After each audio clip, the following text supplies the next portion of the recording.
Hi there, thanks for joining us today. Today we're going to read a fabulous book from the book series, The Magic School Bus. This one is called Magic School Bus Gets All Dried Up, and it's a book about deserts. We have Miss Frizzle here to join us, so that'll be extra fun. This book series, I'm cheating on the back here, was written by Joanna Cole and illustrated by Bruce Deegan, and it's really good. So here we go. Are you ready? All right. Miss Frizzle is the strangest, most surprising teacher ever. But this morning, everything was amazingly calm. We were working on our diorama of the desert. Things seemed normal, which was odd. Nothing is ever normal for long in Miss Frizzle's class. I'm going to try to remember all the kids' names. She says, when it comes to deserts, this diorama has everything under the sun. Got all kinds of good stuff in there. Uh-oh, what's she doing with those canteens? Says Arnold. Just getting canteens ready. I don't even want to think about it, says Keisha. Most of us thought the diorama looked great, but Tim wasn't happy with it. There's something missing, he said. We had sand, gravel, and cacti. We even had a heat lamp for desert sun and a fan for wind. What could possibly have been missing? I know, Phoebe cried. We need desert animals. Phoebe. Miss Frizzle looked up from what she was doing. Dynamic deduction, Phoebe, she said with a smile. Luckily for us, Miss Frizzle had exactly what we needed. A giant barrel full of toy desert animals. Phoebe lugged the barrel over to the diorama. While she put the animals into place, Dorothy Ann told us what they were. Tortoise, coyote, kangaroo rat, roadrunner, Gila monster. There were desert animals of all shapes and sizes. Isn't it cute? She says. Only Phoebe would think a Gila monster is cute. The animals looked really cool, but Carlos didn't think they'd be able to survive in the hot, dry desert. There's almost no water in the desert. No water, no food, no shelter, he said. Phoebe gasped. Scarcity is the name of the game, Phoebes. In no time at all, our cute little animals will be buzzard bait, exclaimed Carlos. The poor things, cried Phoebe. She climbed onto a chair. We've got to take a stand, form a committee. We'll call ourselves SADS. What is she talking about? Beats me. SADS stands for Students Against Desert Scarcity, Phoebe declared. Scarcity because food and water is hard to find in the desert. Maybe we should take a field trip, Arnold suggested. Everybody looked at Arnold. Usually he hates field trips, but this time he was prepared. He carried a bag full of equipment. He was dressed from head to toe in desert gear, and he was reading a field trip survival guide. Miss Frizzle got that funny gleam in her eye. She is always ready for a field trip. Before we knew it, we were aboard the Magic School Bus, heading for the desert. What do you have in the knapsack, anyway? Ralphie's asking Arnold. Oh, a few little sunblock, a snakebite kit, a few dozen mallow blasters. There we are. Suddenly, the school bus started zooming down the road, faster, faster. Then all at once, the bus changed into a plane. We lifted off the ground and soared over some mountains. Phoebe looked worried. Miss Frizzle, she said, this isn't a desert. These are mountains. We must be going the wrong way. The Frizz shook her head. If it weren't for these mountains, Phoebe, there wouldn't be a desert. Just asking, what do mountains have to do with a desert? Haven't you guys ever heard of the rain shadow effect? Carlos asked. Nobody had, except Miss Frizzle, of course. So Carlos explained it to us. When warm, moist air rises over the mountains, he said, its water vapor condenses into rain or snow. So it rains and snows over the mountains, leaving the land on the other side as dry as a desert. No fair. Why should the mountains get all the water? Anybody got an umbrella? Without warning, Miss Frizzle leaned on a lever. The bus took a nosedive. Ah! Everybody cried. Everyone except Arnold, that is. He was busy reading his field trip survival guide. Field trip tip number 63, he read. In the event of a rapid loss of altitude, you may put on a parachute. Harry's saying to Liz, Liz, my parachute, please. Not pair of shoes, parachute. We were about to crash, but the Frizz flipped a switch and the school bus changed into an all-terrain desert vehicle. At the very last minute, we rolled to a smooth stop. Whew! That was a close one, says Dorothy Ann. You said it, says Keisha. The sun in the desert was hot, hot, hot. We all started to sweat, except for Miss Frizzle. She always keeps her cool. Above us, a vulture flew in circles, but Miss Frizzle didn't seem to notice. Come along, class, she said. We're here to experience the desert, take chances, make mistakes, get dusty. Is it just me, or does this look like our final field trip? Come on, guys, we've got to save the animals, says Phoebe. Before long, we spied a hungry roadrunner chasing a collared lizard across the desert sand. Quick, Phoebe exclaimed. Everyone back on the bus. We have to save that lizard. Miss Frizzle's eyes lit up with an idea. A situation worth exploration, Phoebe, she said. Don't give her any more ideas, Phoebe. Uh-oh, what now? Inside the bus, Miss Frizzle pulled a lever. The bus started shrinking.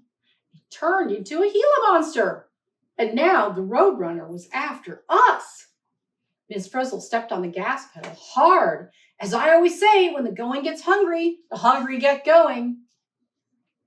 Cool, we're a Gila monster. This is bad, bad, bad. I hate field trips where we get eaten. That must have been Arnold. A few seconds later, the roadrunner scooped us up in his beak. How could we possibly get out of this one? Arnold checked his field trip manual. Field trip tip number 107. To avoid being eaten, become inedible, he read. What does that mean? It means we should become something that can't be eaten, Dorothy Ann explained. Do I hear a suggestion to avoid digestion? Asked the Frizz. She pulled another lever. The bus shook like crazy, then turned into a spiky horned lizard. The roadrunner spits us out fast. It obviously didn't like lizards with spikes. So the little animals here have special ways to avoid being eaten, Phoebe realized, like being prickly. Phoebe, that's right, said the Frizz. Phew, close one. Next, Phoebe made us all get out to look at a jackrabbit. Arnold, give it your hat, she said. How else is he going to keep cool? The Frizz grinned. Ear conditioning. She explained that when the rabbit's warm blood flows through its big ears, the blood cools. Then the cooled blood flows down into the rest of the body, and it helps keep him cool. Field trip tip number 158. When the sun is beating down on your head, put on a hat. Ear conditioning, she said. Good one, Miss Frizzle, says Carlos. Next, Phoebe wanted to help a desert tortoise. How would you like to be a tortoise roasting in the hot desert sun? She asked. Miss Frizzle's eyes glimmered. As I always say, there's more than one way to beat the heat, she said. Everyone back into the all-terrain vehicle. Now, even Arnold looked worried. What would the Frizz do next? I wish you hadn't asked that, Phoebe. Whir, spin, shrink, shrink, shrink. The all-terrain vehicle grew a tough shell. Then it burrowed down, down, down, way under the ground. Ah, so this is what it's like to be a desert tortoise, said Miss Frizzle. She sounded delighted. A second later, everything went dark. Where are we? Tim shouted. In a tortoise burrow. An underground shelter, the Frizz explained. It's a lot cooler down here. Another animal that can keep cool without your help, Phoebolino. We kept cool in our turtle burrow until the sun went down.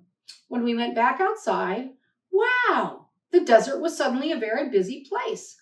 It was full of animals. What happened? Cried Keisha. Arnold looked at his guidebook. Field trip tip number 57, he read. To beat the heat, do like most desert animals. Come out only at night. You don't have any sweaters in that knapsack, do you, Arnold? Asked Keisha. Once the sun goes down, the air cools off, said Dorothy Ann. Carlos grinned. Another way desert animals can help themselves, Phoebe. Let's face it, he said. SADS is a bust. All right, said Phoebe. Maybe these animals can protect themselves, and maybe they know how to keep cool. But there's one thing I know they need. Water! She ran into the bus, grabbed all our water containers, and trudged back out the door. Oh no, Phoebe was going to give our precious water to the animals. Wait, Phoebe, Carlos cried. Maybe they don't need our water. They must get water somehow because they couldn't live without it. Phoebe frowned. Okay, if you're so smart, tell me how, she challenged. As if on cue, something wet splashed Carlos and Phoebe. Rain! A second later, it was pouring. We all made a dash for the bus. Rain in the desert? Asked Wanda. It doesn't happen very often, says Miss Frizzle. Flood! They're going for the bus. The next morning, the desert was amazing. The whole place was in bloom and animals were everywhere. Is this a dream? Phoebe asked. No, said the Frizz. It's the desert after a rainstorm.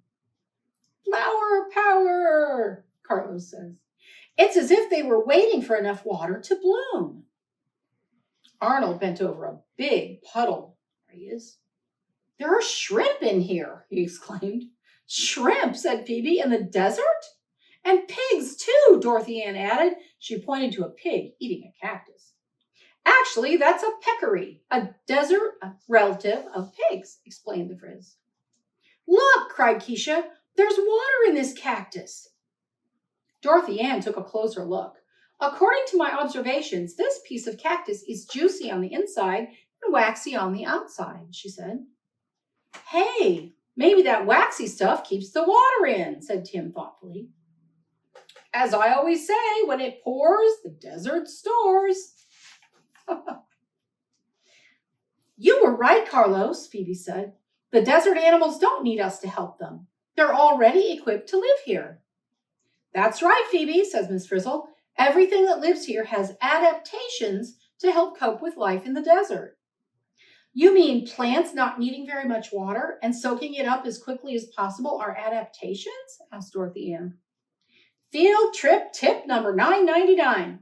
For those without special desert adaptations, always travel with a teacher with frizzy red hair. Absolutely correct, said the Frizz. And a lizard having spikes is an adaptation that helps keep you off the menu, said Ralphie. And a turtle burrowing under sand and a jackrabbit having big ears are adaptations for beating the heat, Wanda said. Yes, agreed Miss Frizzle. All the things that live here have special features, adaptations for survival.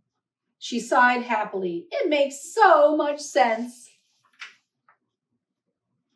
By the time we got back to school, we were all very tired, especially Arnold. Well, I have to say, except for the part where we almost got eaten, he mumbled wearily, and the part where we almost burned up in the sun, and the part where we almost drowned in a flood, my field trip manual was really helpful. Well, now that I know all these plants and animals have adaptations to help them cope with living in the desert, that gives me some time to save something else, Phoebe said. Everyone else was too tired to even think about it. But this time it really is an animal in need, Phoebe insisted. We'll call ourselves Sash. Here she goes again. Phoebe pointed out the window. SASH stands for Students Against Sleepyheads, she said with a giggle. Carlos, we cried. He was still inside the school bus and sound asleep. He obviously has no adaptations to cope with desert field trips, Phoebe joked. Miss Frizzle smiled. As I always say, if you can't take the heat, get out of the desert. And that's the end. Wasn't that a fun one? Magic School Bus gets all dried up. That was a lot of fun. We will do some more Magic School Bus books. We have a whole library of them, and we will enjoy doing a whole lot more of those soon. So I hope you enjoyed that, and I hope you learned some things about the desert and about adaptations and about how silly Miss Frizzle and her classroom are, because that's a lot of fun. Well, I hope you have a great day. I'm going to put my foot right up here. And we will look forward to seeing you again next time. So take care of yourselves. I hope that you're happy and safe. Papa Joe and I love you very much. And we'll see you next time. So goodbye, but just for now.